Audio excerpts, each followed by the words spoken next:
Praise the Lord. கர்த்தர் நல்லவர், அவருடைய கிருபை என்றும் உள்ளது. என் அன்பு தேவனுடைய பிள்ளைகளே, இந்த காலவெளியில் கர்த்தருடைய வார்த்தை உங்களை நோக்கி ஏசாயா 26:3 உம்மை உறுதியாய் பற்றி கொண்ட மனதுடையவன் உம்மையே நம்பியிருக்கிறபடியால் நீர் அவனை பூரண சமாதானத்துடன் காத்து கொள்ளுவீர். நமக்கு அநேக நாட்களாக ஆண்டவரை உறுதியாய் பற்றி கொண்ட மனதுடையவர்களாக தான் வாழ வேண்டும் என்கிற உறுதியோடு கூட வாழ்ந்து வருகிற நாட்களில் சில நேரங்கள் சிலர் வந்து சொல்லுவாங்க, நம்ம ஆண்டவர் மேலே தான் உறுதியாக இருப்போம், நான் அவரை நம்பி இருக்கிறேன், அவர் என்னை சமாதானத்தோடு நடத்துவார், அவர் என் தேவைகளை சந்திப்பார், என் குறைவுகளை நிறைவாக மாற்றினார், இது வரைக்கும் அவர் தான் எனக்கு ஒத்தாசையாக இருந்தார் என்று சொல்லி எல்லாம் நம்ம உறுதியாக இருப்போம். நம்ம ரொம்ப ஸ்ட்ராங்காக இருப்போம் இல்லைங்களா? அப்போ சில பேரை சத்ரு அனுப்பி விடுவான். அவங்க வந்து சொல்லுவாங்க, ஒரு பழமொழி இருக்கும் பார்த்தீங்களா, காற்றும் வரும்பொழுதே அதை தூற்றிக்கொள் அப்படின்னு. காற்று அடிக்கும் பொழுதே அதை தூத்திக்கிடணும் இல்லைங்களா? இல்லை அப்படின்னா நமக்கு ஒன்றும் இல்லை. நீ என்ன இப்படி இருக்க, நீ என்ன இப்படி இருக்கிற, நீ ஏன் இப்படி மாறாமல் இருக்கிற, கொஞ்சமாவது மாறு, உலகம் எப்படியெல்லாம் மாறி இருக்கு, அப்படியே இருந்தால் வாழ்ந்துட முடியுமா?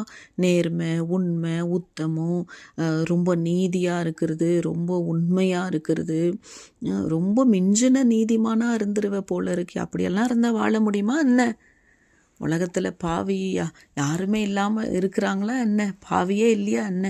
இவ்வளோ பெரிய ஆள், இவ்வளோ வேதத்தை அறிஞ்சிருக்கிறாங்க, அப்படி ஜெபிக்கிறாங்க, அவ்வளோ வரங்கள் இருக்குது, அவங்களே இந்த பொய்யை சொல்லிக்கிட்டு அந்த காரியத்தை சாதிச்சுட்டு போயிட்டாங்க, அவங்களே அதை மறைச்சிட்டாங்க.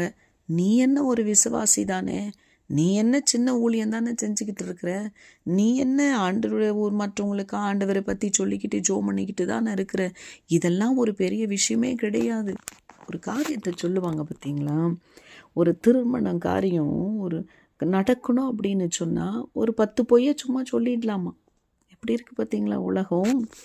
ஒரு 10 பொய்யை சொல்லி ஒரு கல்யாணம் பண்ணலாம்பா, ஒரு நல்ல விஷயம் தானே நடக்குது. ஆனால் அந்த 10 பொய்களும் எத்தனை பாதிப்புகளை குடும்பத்தில் கணவன் மனைவியாக குடும்ப வாழ்க்கையில் இணைய போகிற அந்த தம்பதிகளுடைய வாழ்க்கையில் பாதிப்பை கொண்டு வருது, குடும்பங்களுக்குள்ள பாதிப்பை கொண்டு வருதுன்னு யாருக்கும் தெரிவது கிடையாது. இன்றைக்கி நாம் நினைக்கிறோம் சின்ன பொய், ஒரு விசுவாசிகளாக இருக்கிறோம், ஊழியக்காரர்கிட்ட அவ்வளோ பொய் பேசுகிறோம். ஆண்டவர் பார்த்துக்கிட்டே இருக்கிறாருன்னு தெரியும், ஆனால் ஆண்டவர் பார்க்கிறார் என்பதை அறிந்திருந்தும் அவ்வளவு பொல்லாப்பான காரியங்களை நம்ம செஞ்சுக்கிட்டு இருக்கிறோம். இந்த உறுதியாய் அவரை பற்றி கொண்ட மனதுடையவங்களாக நாம் இருக்கிறோமா? அந்த காலவெளியில் யோசிங்க. எந்த சூழ்நிலை என் வாழ்க்கையில் வந்தாலும் நான் போய் பேச மாட்டேன், நான் தடுமாற மாட்டேன், நான் இந்த காரியத்தில் சிக்குண்டு போக மாட்டேன், என் ஆண்டவரை ஒதுக்கிட்டு என் காரியத்தை உலக பிரகாரமாக சத்துருடைய சத்தத்துக்கு நான் செவி சாய்த்து செய்ய மாட்டேன்னு எத்தனை பேர் இன்னைக்கு உறுதியாக இருக்கிறோம்? எடுத்த உடன்படிக்கையில் உறுதியாக இருக்கிறோமா? ஆண்டவர் கொடுத்த ஊழியத்தில் உறுதியாக இருக்கிறோமா? ஆண்டவர் கொடுத்த பொறுப்புகளில் நாம் உண்மையுள்ளவங்களாக இருக்கிறோமா? ஆண்டவர் நம்ம கொடுத்த வரங்கள் வல்லமைகளை நம்ம உண்மையோடு பயன்படுத்தி கொண்டிருக்கிறோமா?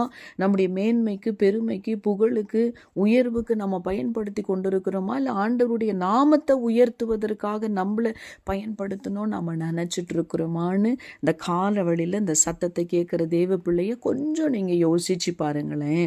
கொஞ்சம் யோசிச்சு பாருங்க.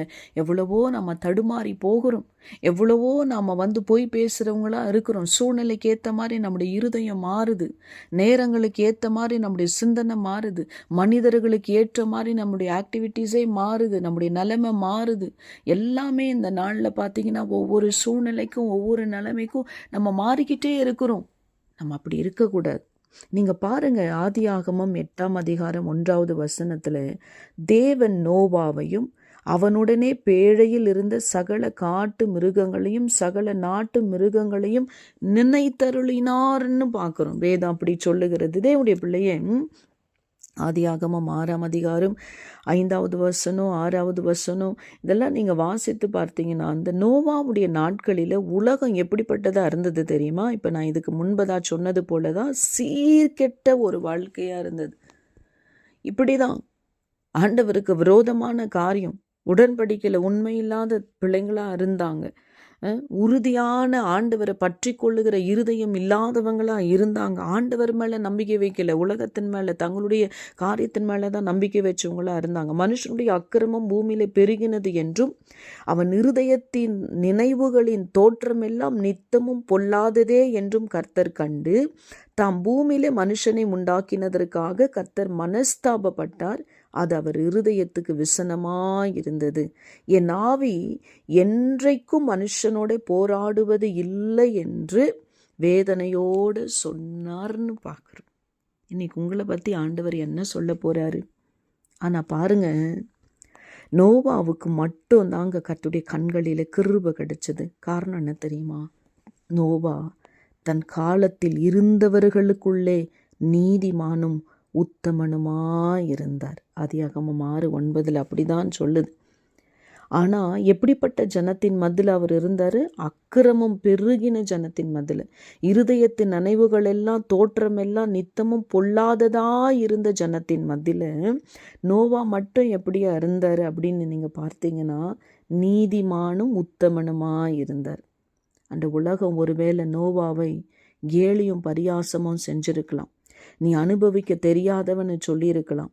நீ ஒரு பயந்தாங்கோலி, நீ ஒரு கோலை, நீ ஆம்பளையே இல்லை அப்படின்னு கூட பரியாசம் செஞ்சிருக்கலாம். ஆனால் நோவா வரப்போகும் தேவனுடைய நியாய தீர்ப்பாகிய ஜல பிரளயத்திலிருந்து தன்னையும் தன் குடும்பத்தையும் பாதுகாக்க பேழையை ஆயத்தம் பண்ணினார்.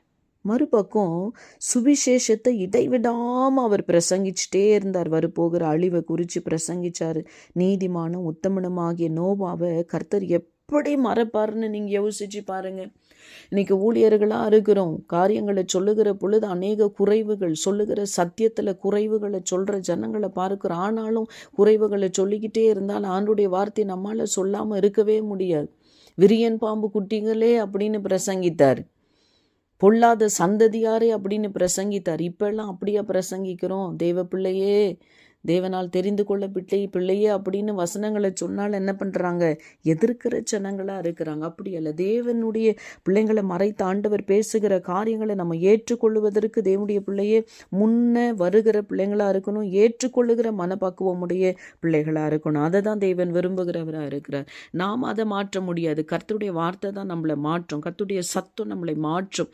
தேவனுடைய பிள்ளைய வேதத்தின் வசனங்களை நம்ம தியானிக்க அந்த காரியங்கள் நம்ம மாற்றும். நமக்கு சபைக்கு போகிறோம், நம்முடைய செய்தியை கேட்கிறோம், நமக்கு ஏற்ற பிரகாரமான செய்தியாய் அல்ல, ஆண்டவர் விரும்புகிற பிரகாரமாய் நம்முடைய வாழ்க்கை மாறுவதற்கு தான் கர்த்தருடைய சத்தியமாகி அந்த சுவிசேஷம் அறிவிக்கப்படுகிறது என்பதை நம்ம மறந்து போகவே கூடாது. ஆமென்.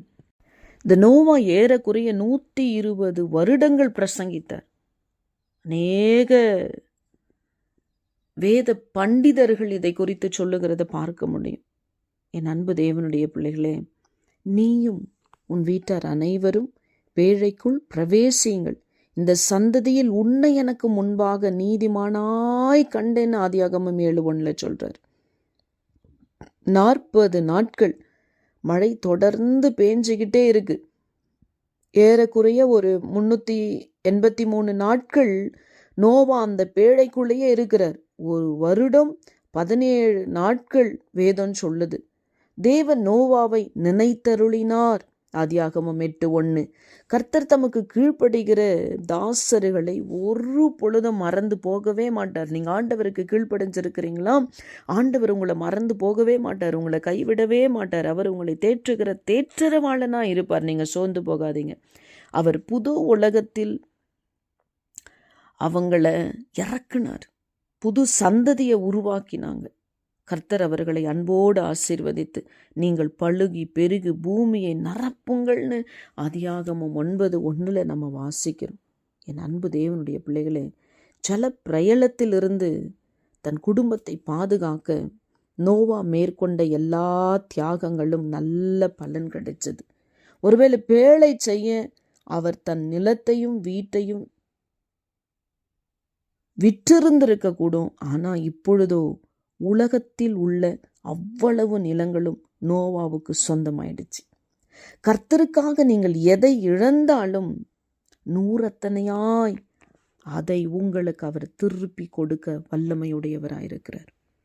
ஒரு நாள் வரும், பரிசுத்தவான்கள் முழு உலகத்தையும் கிறிஸ்துவுடனே கூட ஆளுகை செய்வார்கள். கர்த்தர் சொல்லுகிறார், என் நிமித்தமாகவும் சுவிசேஷத்தின் நிமித்தமாகவும் வீட்டையாவது சகோதரனையாவது சகோதரியையாவது தகப்பனையாவது தாயையாவது மனைவியையாவது பிள்ளைகளையாவது நிலங்களையாவது விற்றவன் எவனும் இப்பொழுது இம்மையிலே துன்பங்களோடு கூட நூறத்தனையாக வீடுகளையும் சகோதரரையும் சகோதரிகளையும் தாய்களையும் பிள்ளைகளையும் நிலங்களையும் மறுமையிலே நித்திய ஜீவனையும் அடைவான் என்று மெய்யாகவே உங்களுக்கு சொல்லுகிறேன். மார்க்கு 10:29-30 வாசிச்சு பாருங்க. என் அன்பு தேவனுடைய பிள்ளைய, அவரை உறுதியாய் பற்றி கொண்ட மனதுடையவங்களா அவரையே நம்பி இருங்க. உங்களை அவர் பூரண சமாதானத்துடனே காத்து கொள்ளுவார். நோவா எப்படி பொல்லாத ஜனங்களினுடைய மத்தியில கூட உத்தமனும் நீதிமானுமாய் வாழ்ந்தாரோ, அப்படி ஆண்டவர் என்னை பார்க்கிறார் என்கிறதான அந்த நோக்கத்தோடு கூட நான் தேவனுடைய பிள்ளை, நான் உண்மையாக தான் இருப்பேன், நான் நீதியாக தான் இருப்பேன், நான் உத்தமமாக தான் இருப்பேன், நான் உண்மையாக தான் இருப்பேன்னு உங்கள் வாழ்க்கையை ஆண்டவருடைய கரத்தில் உண்மையாக ஒப்பு கொடுத்துருங்க. இன்றைக்கு கர்த்தர் நிச்சயமாய் சொல்லுகிறேன், உங்களுக்கு ஒரு பிரதிபலனை கொடுப்பார். நீங்கள் ஆசீர்வாதமாக இருப்பீர்கள். உங்களை சூழ்ந்து எத்தனை பொல்லாப்புகள் இருந்தாலும் கர்த்தர் உங்களை பாதுகாத்து நடத்துகிற நல்ல தகப்பனாக இருப்பார். அதனால் எந்த காரியங்களை குறித்து வருத்தமோ வேதனையோ துக்கமோ இருக்காது. நீங்கள் உண்மையாக இருக்கிறீங்க, நீங்கள் அப்பாவை உறுதியுடைய மனதுடையவங்களை ஆண்டவரை நீங்கள் பிடிச்சிருக்கிறீங்க. ஆண்டவர் உங்களை கைவிடவே மாட்டார். நோவாவுக்கும் தன் குடும்பத்திற்கும் பேழையை உண்டாக்கி அவர் பாதுகாத்த தேவன் இல்லையா? அந்த தேவன் நிச்சயமாகவே உங்களை உங்கள் வாழ்நாள் முழுவதும் உங்களையும் உங்கள் சந்ததியும் உங்கள் சந்தானத்தை கூட கர்த்தர் வழி நடத்த வல்லமையுடையவராக இருக்கிறாரு. சோர்ந்து போகாதீங்க, கர்த்தர் பெரிய காரியங்களை செய்வார். May God bless you all.